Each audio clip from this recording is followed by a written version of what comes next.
ISP Burnpur কর্তৃপক্ষ বরাবরই সচেতন থাকেন যাতে করে তাদের সকল দিকটি পরিচালনগতভাবে সমানভাবে বজায় থাকে।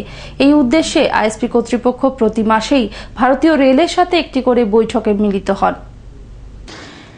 সম্প্রতি গত 8 অক্টোবর 2013 বার্নপুর ক্লাবে সেল আইএসপি দ্বারা monthly iron and steel coordination meeting আয়োজিত হয়ে গেল। এদিনের অনুষ্ঠানের উদ্বোধন করেন সিইও শ্রী নরেন্দ্র কোঠারি।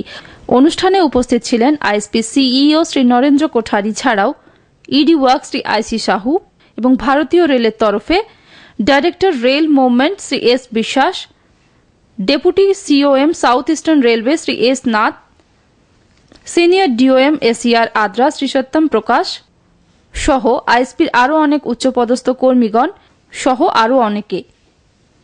এই অনুষ্ঠানে স্বাগত ভাষণ দেন ED works Shri IC Sahu. তিনি তার স্বাগত ভাষণে ব্যক্ত করেন কিভাবে এই বৈঠক আরও বেশি করে আইএসপিকে উপকৃত করবে এবং প্লান্ট আরও বেশি করে রেলের উপযোগিতাকে গ্রহণ করতে পারবে। আইএসপির তরফে বৈঠকটি আয়োজন করেছে টিএনআরএম বিভাগ। পুরো অনুষ্ঠানটি সঞ্চালনা করেন GM traffic Shri L S Shankar.